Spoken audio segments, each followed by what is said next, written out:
Welcome to my philosophy channel. Imagine living in an age where everyone is angry. You open your phone and see people attacking capital corporations, landlords' algorithms, artificial intelligence experts, politicians, media, the entire system.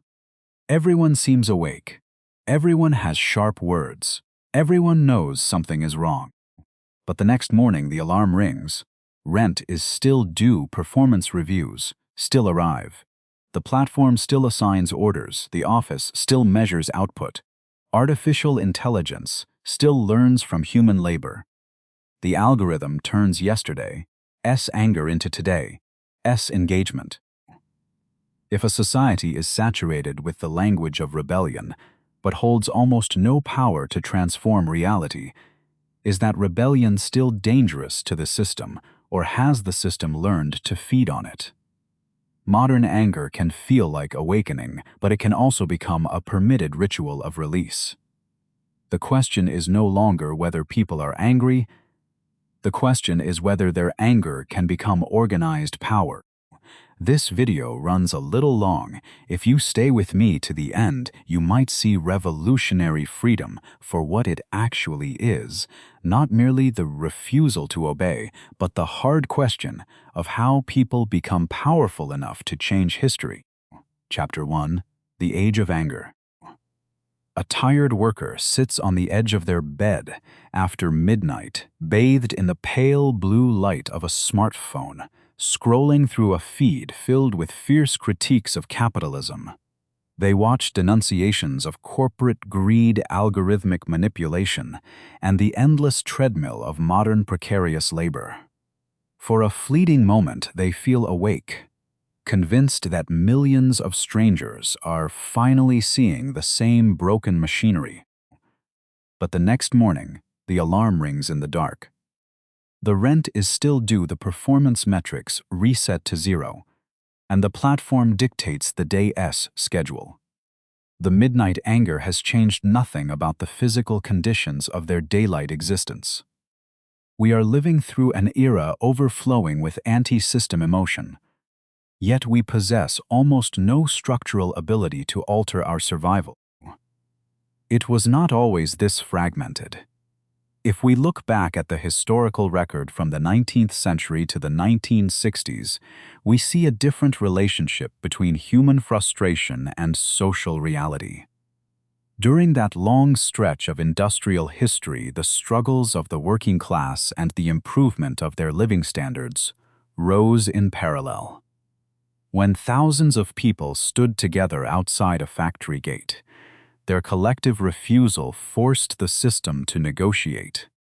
This fragile balance was deliberately broken starting in the 1970s. Capital built an overwhelming structural advantage, rewriting the social contract while systematically dismantling the labor organizations that once gave ordinary people leverage. The American labor movement, once capable of shutting down entire industries, fell into long decline, trapping real working class in permanent financial anxiety. Today, a vast portion of the workforce has been scattered into the gig economy, chained to algorithmic management or in precarious service jobs.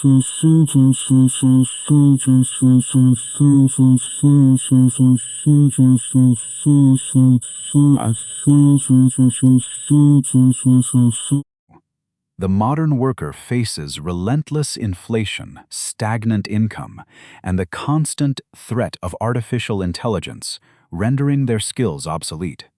Yet instead of a unified strike, the primary response is an isolated digital scream. We pour our frustrations into the glowing screens of platform capitalism, typing furious comments about exploitation, while believing we are participating in meaningful resistance. But social media's hidden architecture is designed to absorb that outrage and convert it into profitable engagement. The system does not fear your late-night digital anger, it monetizes your emotional exhaustion to sell targeted advertisements back to you. We are expressing our class anxieties inside a privately owned database that harvests our political desperation to increase its quarterly shareholder value. This creates a trap where rebellion itself becomes a harmless consumer identity. You can wear the radical language of resistance while remaining entirely obedient to the economic forces controlling your rent and your labor. The digital platforms turn our shared pain into an endless stream of content, keeping us agitated but permanently disorganized. We mistake the circulation of complaints for the accumulation of historical power. The deepest tragedy of our time is not that people are ignorant or comfortably satisfied. People know exactly how tired they are, and they resent the invisible forces making their lives precarious. The tragedy is that we have forgotten how to translate that burning awareness into anything resembling an organized threat. We have traded the hard, dangerous work of building real solidarity for the fleeting dopamine hit of moral outrage. This widespread paralysis forces us to look backward, to find the missing ingredients of liberation. We must ask why previous generations managed to win the 8-hour day and basic human dignity, while we struggle to log off from a corporate messaging app after dinner. They understood something fundamental about power that we have lost in the noise of the digital age. They knew that sentiment alone cannot halt a machine. If we wish to escape this cycle of powerless frustration, we must study the anatomy of true rebellion. We must examine the minds of those who declared war on authority and understand why their romantic fury ultimately required the cold discipline of organization to survive. We must face the uncomfortable truth about our own daily compliance and the limits of our digital outcries. A person angry alone in a dark room is not yet a historical force. Danger begins when anger learns how to organize itself. Chapter 2: The Man Who Hated All Authority. A young Russian aristocrat, wearing an immaculate military uniform, looks out over a dusty parade ground and quietly decides to throw his guaranteed future away. Mikhail Bakunin was born in 1814 into a wealthy, landowning noble family. Sent to the prestigious St. Petersburg artillery school at 14, he graduated as an officer and possessed every advantage the Russian Empire could offer. A young man destined for power. A normal nobleman would have embraced this golden path, leveraging his military rank for a lifetime of political influence. But the rigid discipline of the army camp disgusted him. In 1835, defying the expectations of his family, he resigned his commission. His father arranged a safe government job to rescue his future. The son refused. Leaving his inheritance behind, he moved to Moscow and immersed himself in radical intellectual circles. He discovered the intoxicating texts of German classical philosophy and became captivated by Fichte, whose writings glorified the supreme power of human free will. This philosophy of absolute freedom rewired his mind, providing the intellectual foundation for his lifelong war against any authority that dared to limit the human spirit. Bakunin did not simply disagree with political leaders. He felt a visceral hatred for the very concept of hierarchy. He believed that anyone who claimed the right to rule, whether a king, a priest, or a scientific expert, was inherently a tyrant. He argued that human beings possess a natural instinct for freedom that is constantly crushed by the artificial structures of the state. To him, true, life only began the moment obedience ended. His rebellious theory was matched by a combative personality.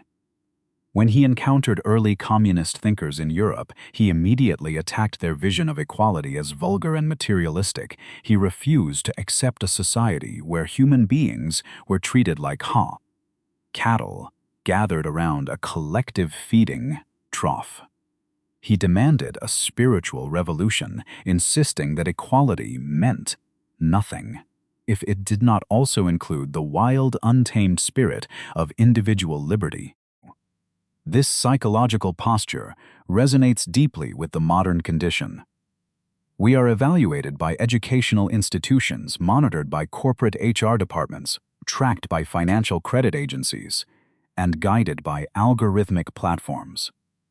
Every aspect of our survival is mediated by distant experts and invisible managers who dictate the boundaries of our acceptable behavior. A profound unspoken exhaustion grows beneath the surface of this hyper-managed society. People develop a fierce, instinctive distrust toward politicians who make empty promises, executives who optimize their labor, and media networks that shape their reality. When every institution feels like a sophisticated cage designed to extract value from your life, the desire to shatter the entire apparatus becomes incredibly seductive. This is precisely why a radical figure from the 19th century still holds such magnetic, dangerous appeal. Bakunin embodies the raw, universal human desire to reject every form of domination. He did not offer a complicated blueprint for tax reform or gradual democratic adjustment. He offered a philosophy of fire. He promised that the ultimate liberation of humanity required nothing more than the courage to destroy the existing oppressive architecture. There is a breathtaking purity in this anti-authoritarian stance. It bypasses the tedious compromises of ordinary political organizing and speaks directly to the wounded pride of the individual. When you feel powerless against the crushing weight of modern rent algorithmic scheduling and endless bureaucratic rules, the idea of an immediate explosive rebellion feels like taking a deep breath of fresh air.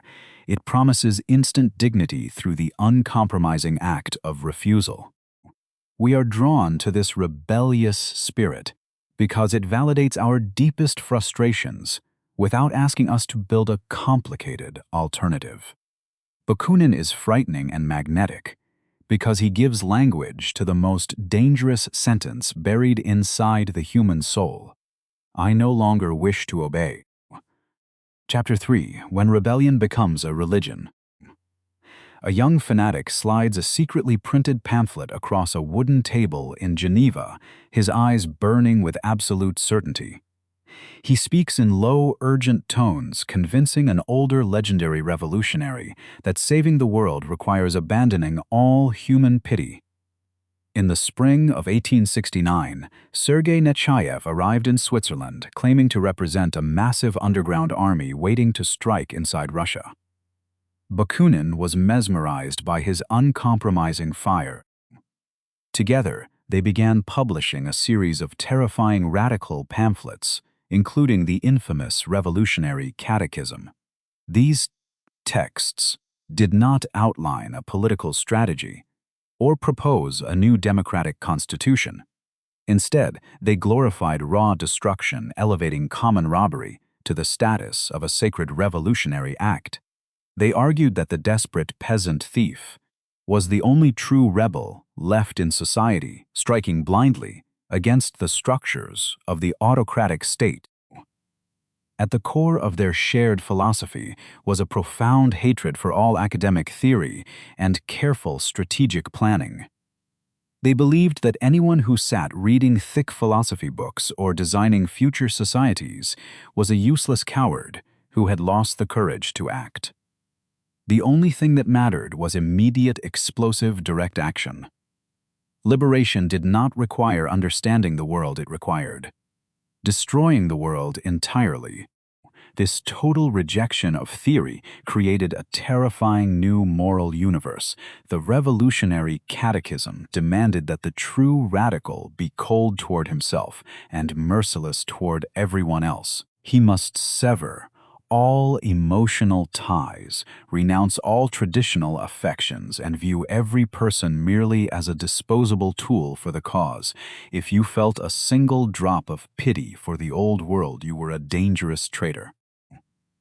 We see pale reflections of this demand in our modern digital culture. Online spaces frequently cultivate an atmosphere of absolute moral purity, where expressing instant, unyielding outrage is prioritized over careful strategy. If you pause to ask a complicated question about structural reality, you are immediately accused of lacking radical commitment. The algorithms rewards the most extreme, uncompromising voices, creating an environment where performative destruction passes for genuine political courage. When a movement despises theory and glorifies raw destruction, it inevitably turns its violence inward. Inside Nechayev's secret circle, a young student named Ivanov began to doubt the existence of this supposedly massive underground army. He committed the unforgivable sin of asking a logical question. In November 1869, Nechayev lured the young skeptic out into the freezing night and murdered him to maintain group discipline. The horrific murder finally shattered the grand illusion. Bakunin, who had spent months cheering for uncompromising destruction, was horrified to discover the bloody reality of his own fiery rhetoric. He eventually broke all ties with the young fanatic, realizing far too late that he had been manipulated by a deeply disturbed mind. But the damage to the revolutionary movement and to his own legacy had already been done. The tragedy of this dark episode is that it reveals the hidden trap inside radical impatience. When a movement decides that the ultimate goal justifies any means, the human beings fighting the struggle are reduced to disposable ammunition. They set out to destroy an oppressive system, but they end up creating a revolutionary culture that is equally cold, equally rigid, and equally indifferent to actual human suffering. This remains a persistent danger for anyone overwhelmed by the cruelty of modern capitalism. It is deeply tempting to believe that the system is so corrupt it cannot be analyzed, only destroyed. We want to believe that righteous anger is a sufficient substitute for strategy, but when we discard critical thought and elevate pure emotion to a blind religion, we voluntarily surrender our most powerful weapon. When rebellion believes it no longer needs to think, it secretly becomes just another form of blind obedience. Chapter 4. Marx's Cold Question. Two radically different men sit across from each other in a smoky Paris room in 1844. One man trusts the fiery, untamed instinct of the mob desperate to ignite a sudden rebellion. The other sits quietly, patiently calculating the cold machinery of capital. Mikhail Bakunin and Karl Marx both wanted to liberate humanity from crushing exploitation, but they were destined to become historic enemies because they understood the nature of power in fundamentally incompatible ways. The core of their bitter conflict centered on a profound disagreement about how human history actually moves forward. Bakunin, influenced by the romantic philosophy of free will, believed that liberation was a matter of subjective desire and direct action. Marx, influenced by Hegel, argued that history does not care about our romantic feelings. Society develops according to knowable structural laws rooted in economic production and relentless class struggle. Bakunin viewed scientific analysis as a dangerous trap that would inevitably create a new elite class of intellectual dictators. He placed his faith in the spontaneous instinct of the suffering masses. Believing they already knew how to be free, Marx coldly replied that instinct alone is blind. Without a rigorous theory explaining the mechanisms of exploitation, the working class would remain hopelessly confused and politically powerless against a highly organized enemy. The two men held opposite visions of revolution's ultimate function. Bakunin saw revolution primarily as a magnificent act of total destruction, refusing to design or predict the future society that would emerge from the ashes. Marx countered that the historic task of the oppressed was not simply to smash the old structures. They had to possess the discipline required to construct an entirely new mode of human production. We can apply Marx as brutal structural challenge directly to our own modern anxieties. Today, millions of people know exactly how tired they are. We know we are overcharged for basic shelter, exploited at our jobs, monitored by digital platforms, and increasingly replaceable by artificial intelligence. But knowing that you are in deep pain is not the same thing as understanding the complex architecture of the hospital that is systematically extracting your blood. Modern anger frequently directs its fire at individual billionaires, corrupt politicians, or specific greedy corporations. We treat systemic exploitation as if it were merely a personal moral failure of the people in charge. Marx warned that this moral outrage, while justified, is insufficient to defeat a system built on cold structural mathematics. Capital is not a person you can shout down. It is a relentless, self-replicating social relationship that dictates the terms of our survival. Without a theoretical understanding of how platform capitalism functions, your rebellion will always misfire. You might delete an application in righteous protest, unaware that the underlying data market has already priced your temporary absence into its quarterly projections. You might quit a terrible job only to realize that the housing market is still functioning as a machine designed to siphon away your remaining savings. This is the profound danger of relying entirely on spontaneous instinct, exactly as Bakunin proposed. Instinct tells you to fight back against the immediate pain, but it cannot map the invisible networks of global trade, algorithmic management, and artificial intelligence training models. When you fight a highly organized, theoretically advanced system, using only your raw emotional frustration, you are bringing a wooden stick to a war, fought with precision-guided missiles. The system will simply outmaneuver your outrage. Scientific socialism was never meant to be a dry academic exercise. It was intended to be a practical, diagnostic tool for the working class, to accurately map the battlefield before charging into the crossfire. It teaches ordinary people how to trace the hidden connections between their exhausting morning commute, their rising rent, and the abstract financial instruments traded by distant hedge funds. It transforms vague resentment into precise, targeted historical awareness. The deepest tragedy of modern digital rebellion is that it generates an ocean of heat, but almost no light. We are endlessly encouraged to express our furious emotions, but rarely taught how to analyze the cold economic mechanics that keep us permanently trapped. We remain awake to the suffering, but blind to the machinery. Anger can always tell you exactly where it hurts, but only theory can tell you where the blade actually entered. Chapter 5: The Trap of Leaderless Freedom. A passionate crowd of workers votes enthusiastically on a resolution in a crowded assembly hall, unaware that a secret committee of men has already decided the outcome behind closed doors. This is the dark, hidden reality of the radical organization. Mikhail Bakunin built while publicly denouncing every form of authority. He claimed to fight for absolute freedom, yet his organizational methods revealed a terrifying, unresolvable contradiction. In 1868, Bakunin attempted to join the First International, the massive European workers' organization heavily influenced by Karl Marx. But Bakunin did not come alone. He had already constructed a parallel organization called the International Alliance of Socialist Democracy.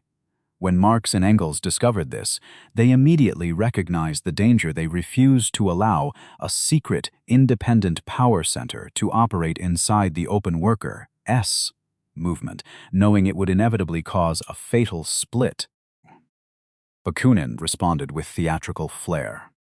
He wrote flattering letters to Marx, pretending to be a humble student and officially promised to dissolve his private alliance. But this was a calculated deception.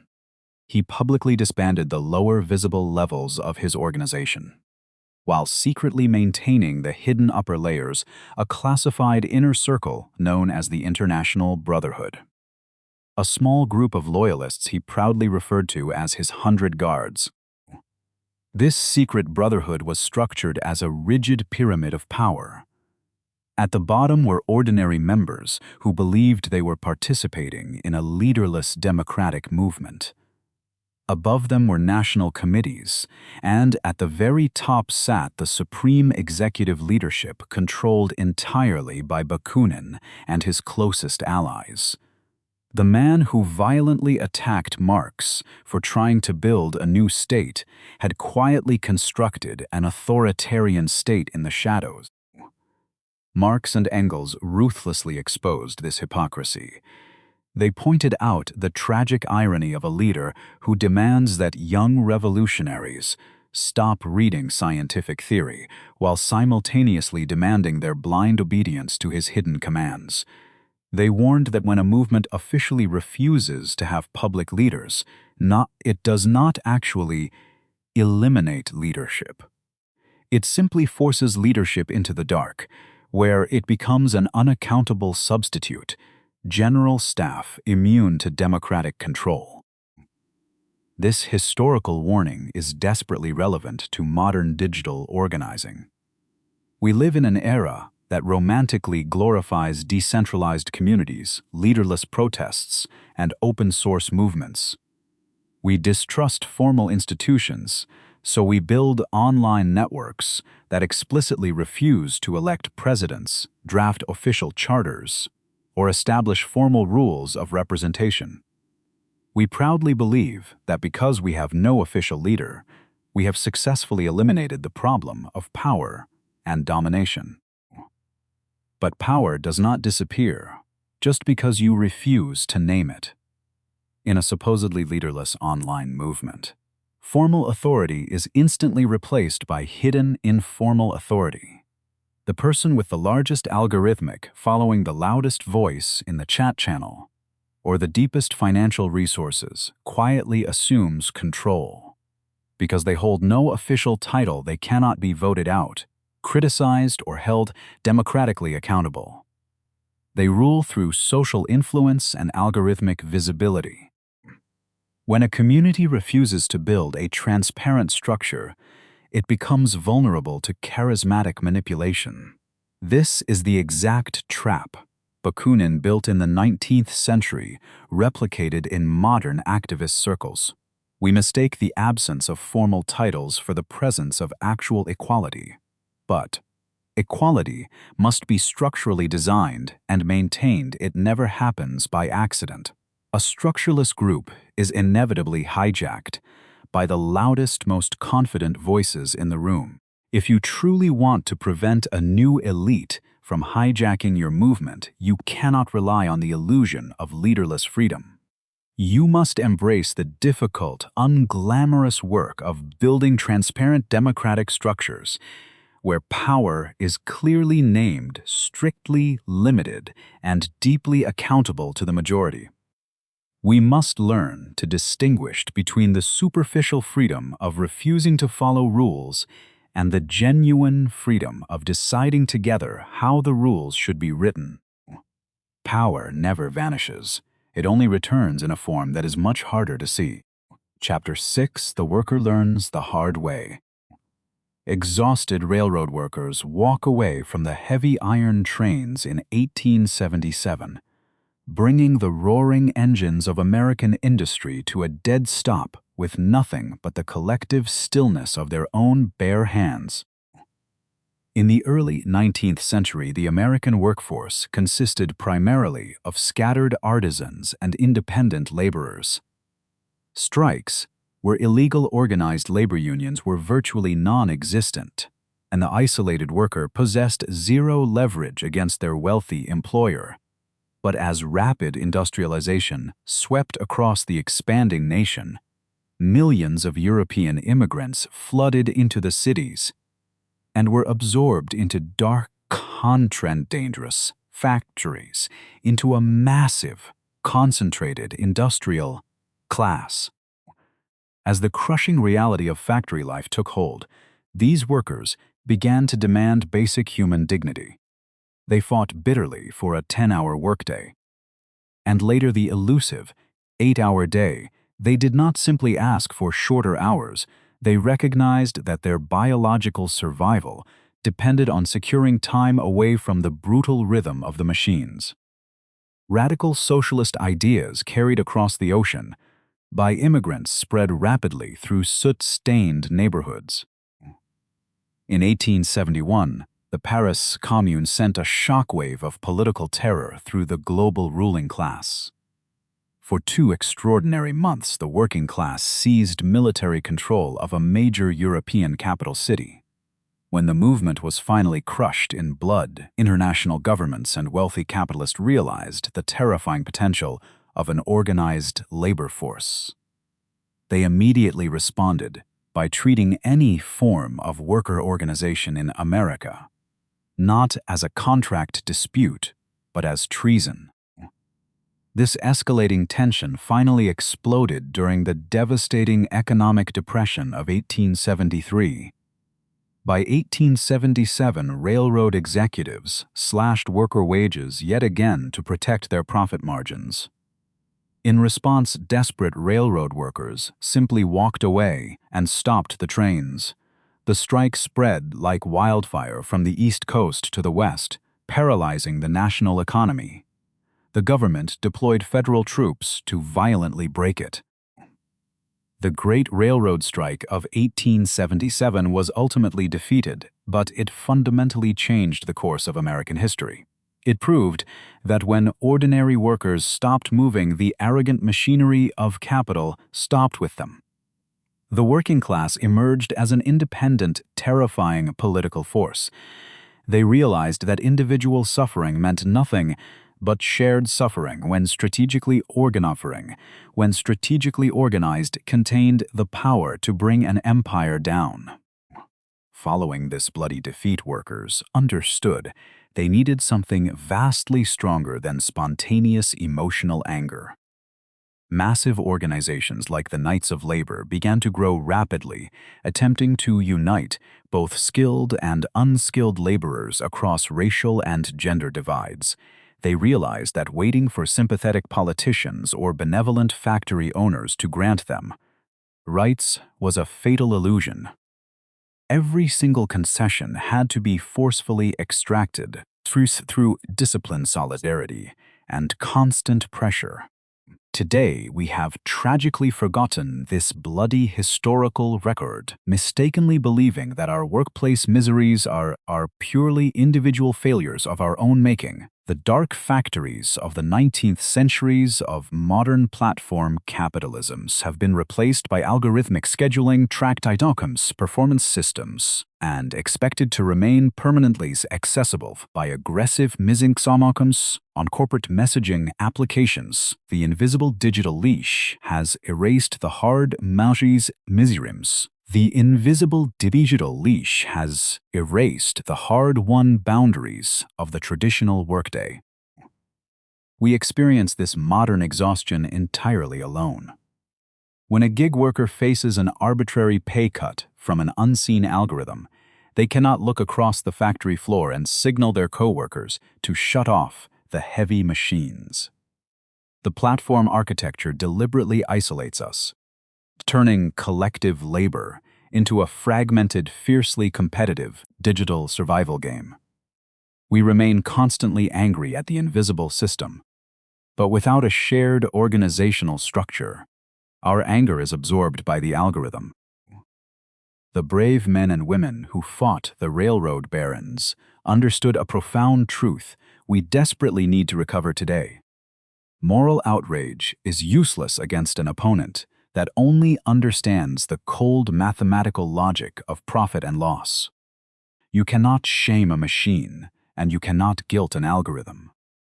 You can only defeat a highly organized system by building an even stronger, deeply rooted human organization capable of physically shutting off the valve of production. A suffering person is only a suffering person. It is only when suffering people recognize one another and organize that they become a power. Chapter 7. Why online anger changes so little. A delivery driver sits in the freezing rain waiting for a hidden algorithm to assign his next poorly paid task. While he waits, he listens to a fiery anti-capitalist podcast hosted exclusively on a billionaire's digital platform. He feels a deep sense of intellectual validation, hearing his exact struggles articulated so perfectly. Yet he remains trapped inside the very algorithmic machinery the podcast is loudly denouncing. This is the ultimate genius of the modern economic system. In the past, oppressive regimes violently suppressed political anger, fearing that any public expression of rebellion would lead to an organized strike or a physical revolution. The modern architecture of platform capitalism operates on a different, vastly more sophisticated logic. It does not fear your frustration. It actively encourages it, absorbs it, and endlessly monetizes it. Every day, millions of exhausted workers log onto privately owned social media platforms to express their furious disgust with the modern world. We post devastating critiques of stagnant wages, crushing rent, and the looming threat of artificial intelligence. We believe we are participating in a massive interconnected political resistance. But the underlying algorithm does not read the revolutionary content of our words. It only measures the heat of our engagement. Your righteous moral outrage is quietly converted into behavioral data, keeping you glued to the screen for another hour. The platform surrounds your anti-system rebellion with highly targeted advertisements, extracting financial value directly from your political despair. You are performing free, emotionally exhausting labor for the same technology monopolies that actively degrade your daily working conditions. Rebellion has been transformed into just another profitable content stream. Platform architecture deliberately isolates us while feeding us the illusion of mass solidarity. You may read thousands of comments from people who share your exact workplace anxiety, creating a powerful feeling of shared class consciousness. But this connection is hollow because it possesses no structural mechanism for collective bargaining. You cannot organize a real strike through a comment section, owned and policed by a billionaire tech executive. This algorithmic capture creates a devastating psychological trap. We experience a brief, intense moral clarity when a critical video goes viral or a sharp comment receives thousands of likes. Our brains receive a chemical reward, convincing us that we have accomplished something meaningful. We feel the deep satisfaction of participating in a historical struggle without ever having to leave the comfortable isolation of our bedrooms. But this digital satisfaction is a carefully engineered mirage. When the screen goes dark, the physical reality of our lives remains unchanged. We consume endless hours of clear-eyed critique regarding the brutal nature of modern capital. Then we wake up the next morning and obediently return to the same crushing rent, the same unpayable debt, and the same precarious labor managed by an invisible software system. Capitalism has always possessed an uncanny ability to absorb its most vicious critics, selling their rebellion back to the masses as an aesthetic lifestyle. Today you can buy a mass-produced shirt displaying a radical slogan or subscribe to a premium streaming service to watch documentaries about the collapse of the working class. The system is willing to finance and distribute anti-system propaganda, provided the underlying property rights remain undisturbed. Historical worker movements did not win the 8-hour day by complaining about exhaustion in a public square. They forced the hand of power by organizing their physical bodies to stop the gears of production. Today we mistakenly believe that achieving high visibility on a digital platform is equivalent to holding real structural power. But visibility without organization is just another form of unpaid content creation for the ruling class. We have inherited Mikhail Bakunin's fiery instinct for rebellion, but we have entirely lost the practical ability to threaten the actual machinery. The system has enclosed our radical imagination, ensuring that our political anger remains safely contained inside a virtual sandbox. We are allowed to scream as loudly as we want exactly, because the system knows that a disorganized scream cannot stop the automated flow of global capital. If we refuse to recognize this trap, we will spend our lives mistaking digital exhaustion for political action. We must fiercely acknowledge that pointing out the bars of the cage does not automatically open the door. Overcoming platform capitalism requires moving far beyond the safe, profitable confines of online commentary. We must relearn the difficult, deeply physical art of building independent organizations that algorithms cannot simply erase. When the system generously allows you to be angry, it may already know how to profit from your anger. Chapter 8: Freedom Needs More Than Refusal. An aging labor organizer sits alone in a dimly lit union hall, staring at a massive stack of accounting ledgers. They realize, with quiet sobriety, that the fiery romantic speeches of their youth accomplished far less than the boring daily work of maintaining a strike fund. Tearing down the old world requires a sudden burst of adrenaline. Keeping people alive through a long winter requires the cold, heavy machinery of organization. Friedrich Engels observed that a mature political movement must pass through three distinct historical stages to achieve real power. First, the suffering people must recognize themselves as a distinct class with shared interests. Modern digital culture is incredibly efficient at this first stage, producing endless content about the miseries of platform labor crushing rent and corporate greed. We have recognized our shared pain, but we have tragically stalled at the boundary of the second stage.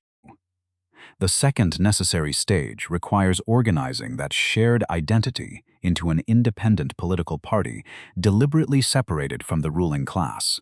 The third stage demands the creation of a clear, positive program detailing exactly how society will be reconstructed. This is where the thrill of rebellion collides with the terrifying responsibility of governance. It is easy to unite people around a shared hatred of the current system, but organizing them around a specific alternative requires immense discipline.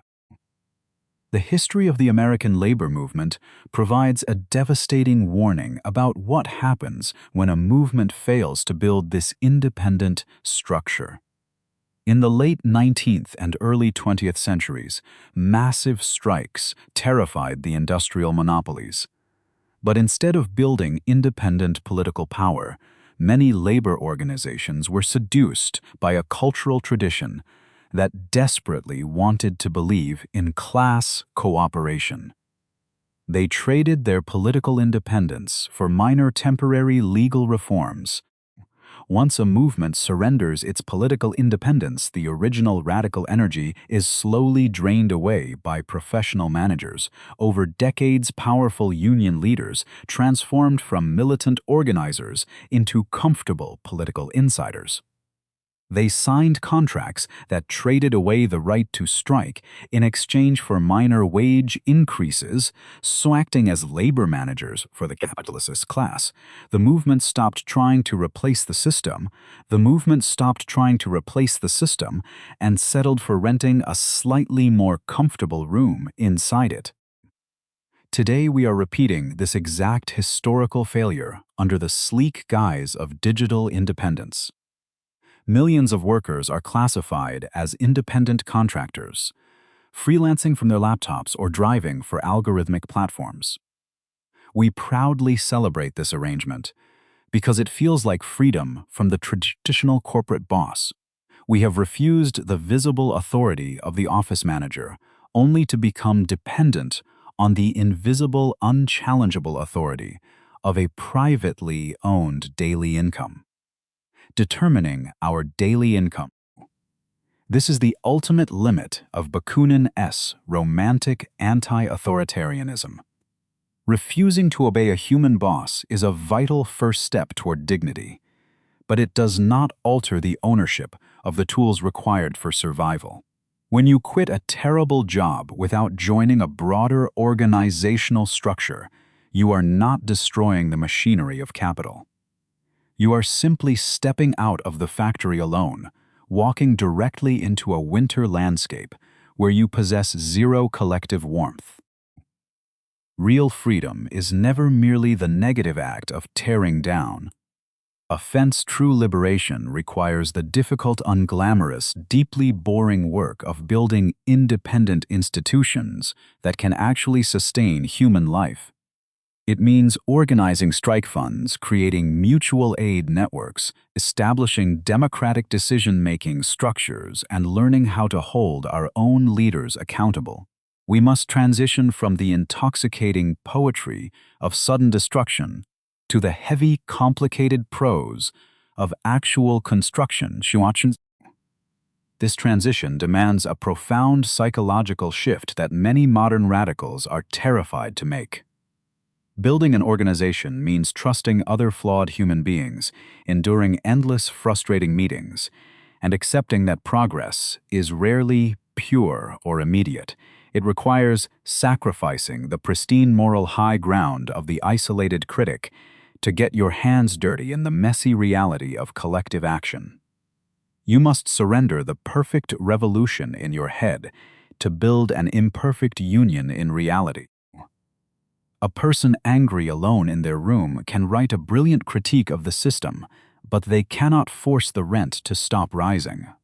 We have spent an entire decade perfecting the language of our shared outrage, documenting every way the modern world extracts our value.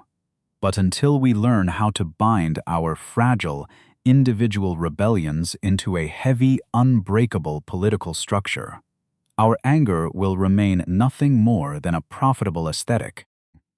One person standing alone can refuse obedience. Only people who learn to build together can actually change their collective fate. Chapter 9: The Hardest Lesson of Liberation. The smoking barricades have finally come down. The terrified old rulers have fled the capital in the middle of the night, and ordinary people stand in an empty city square, staring at each other in silence. They have successfully destroyed the oppressive system they hated for generations.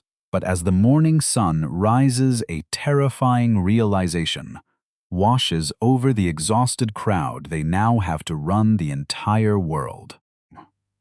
Mikhail Bakunin spent his entire turbulent life warning us that the greatest danger to human liberation was the corrupting nature of power itself. He fiercely believed that if you place a revolutionary in charge of the state, they will inevitably become the new tyrant. Karl Marx conversely warned that if you refuse to build a powerful, organized structure to defend your revolution, the old ruling class will simply return and slaughter everyone. The tragedy of revolutionary history is that both men were absolutely correct. Bakunin diagnosed the psychological disease of authority, predicting how an unaccountable vanguard could morph into a brutal new bureaucracy. Marx diagnosed the cold reality of power, proving that a leaderless, disorganized uprising would be crushed by the highly disciplined forces of global capital. The tension between these two warnings remains unresolved today. We cannot wave away the problem of authority by pretending that human beings naturally self-organize without friction. When modern activist communities attempt to operate without any formal structure, they do not magically achieve pure equality. They collapse into endless internal arguments, organizational burnout, and toxic purity spirals. without a clear mechanism for making difficult democratic decisions. The loudest, most manipulative voices slowly dominate the paralyzed group. Peter Kropotkin, the aristocratic Russian anarchist who sought to soften Bakunin's violent extremes, offered a different perspective. He looked at the natural world and human history, arguing that our fundamental instinct is not brutal competition, but mutual aid and voluntary cooperation. He believed that the seeds of a free society already exist within our daily lives, hidden inside the small, uncalculous acts of solidarity we naturally perform for one another.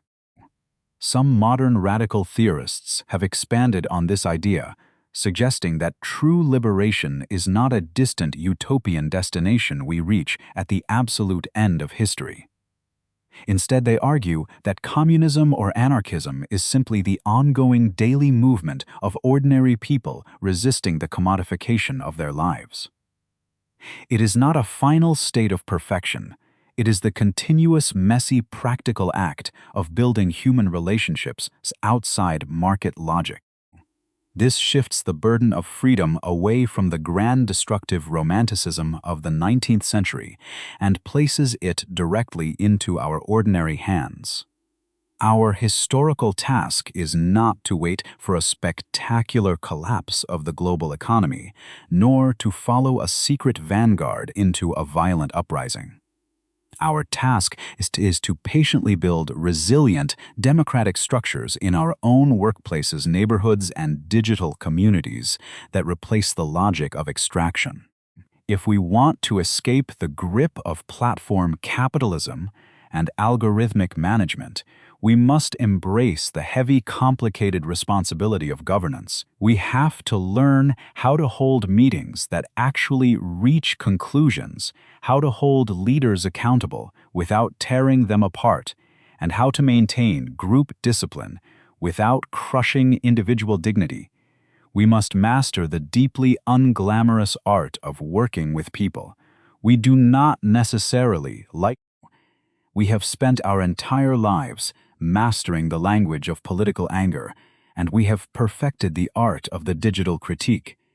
We know exactly how to point out the bars of the cage, but we have forgotten how to forge the keys. Liberation is not the thrilling, destructive act of breaking a heavy iron lock. Now we must face the terrifying, beautiful blank page of actual social construction. Liberation is not only breaking a lock, it is learning how people can live together after the door opens. If every movement for liberation must confront the problem of power, then the deepest question is not whether authority should be destroyed, but how ordinary people can organize collective freedom without becoming servants of a new master. If this made freedom look less simple, there is more coming. If anger can break a door open, what builds the house people can actually live in?